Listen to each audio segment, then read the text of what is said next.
Oke, selamat siang Pak Amir. Kami dari cahyo.aremanyutuber.com ingin minta pendapat Bapak berkaitan dengan wacana pemindahan ibu kota ini yang sudah pernah diwacanakan di era kepemimpinan Presiden SBY pada saat itu.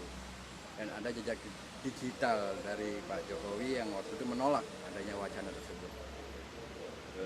Pertama-tama saya ingin menyatakan bahwa tentu kita kaget melihat sikap dan mungkin bisa dikatakan sebagai perilaku ganda dari Pak Jokowi yang ketika di era Pak SBY menjadi Presiden Republik Indonesia pernah juga dalam salah satu kesempatan itu Pak SBY bicara tentang pemindahan ibu kota, walaupun seingat saya mungkin diungkapkan pada saat itu oleh Pak SBY adalah mengenai latar belakang sejarah dari berbagai pandangan para pihak di era Orde Lama, di rezim Bung Karno kan ada pihak-pihak yang mengusulkan dan mendesak Bung Karno untuk memindahkan ibu kota.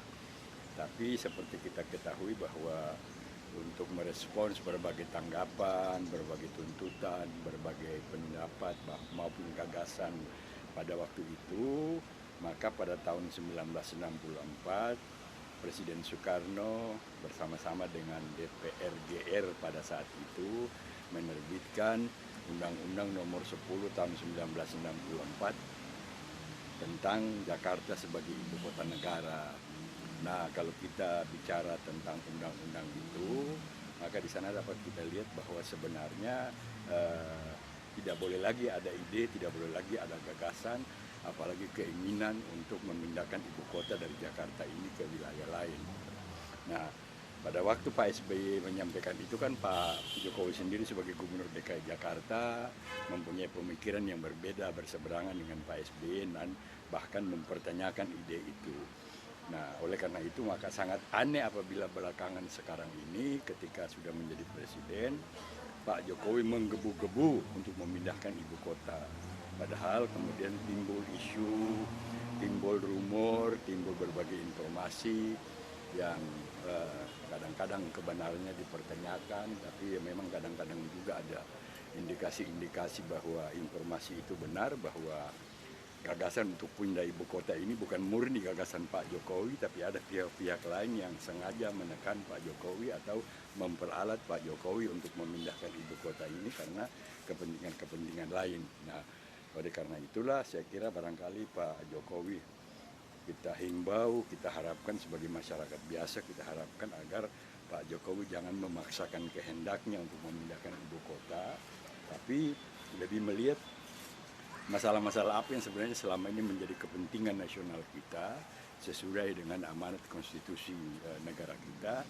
Apalagi belakangan ini kan banyak pakar, banyak guru besar, banyak politisi, dan banyak, saya lihat banyak purnawirawan TNI yang juga mengharapkan atau menolak gagasan untuk pindah ibu kota ini. Terkait dengan keinginan Pak Jokowi tersebut, apakah Pak Jokowi bisa dianggap melanggar undang-undang, Pak? Yang patut kita pertanyakan bahwa sampai sekarang kan kita belum menemukan satu ketentuan hukum pun yang memberikan wewenang untuk memindahkan ibu kota. Jadi harus kita pertanyakan sebenarnya mindah ibu kota ini kewenangan siapa, karena dalam konstitusi tidak ada, dalam peraturan perundang-undangan juga tidak ada. Oleh karena itu maka gagasan Pak Jokowi sampai sekarang kan juga menjadi polemik, menjadi tanda tanya, menimbulkan pemikiran-pemikiran yang berbeda. Malahan saya kira andai kata dipaksakan nanti bisa menimbulkan benih-benih disintegrasi bangsa, apalagi masyarakat sekitar wilayah yang diinginkan oleh Pak Jokowi untuk memindahkan ibu kota ke sana. Dalam beberapa hari belakangan ini kan kita lihat ada pernyataan-pernyataan dari suku Dayak yang menghuni penduduk asli dari wilayah Kalimantan Tengah dan Kalimantan Timur tempat akan dipindahkan ibu kota itu kan menyatakan keberatannya karena menurut mereka pemindahan ibu kota itu justru akan merusak lingkungan, akan akan merusak peradaban yang ada di sana, akan merusak budaya dan tradisi yang selama ini diamalkan, dipegang oleh terutama masyarakat Dayak yang menjadi penduduk asli dari wilayah yang dimaksud. Oke, ya. Terima kasih atas pendapatnya.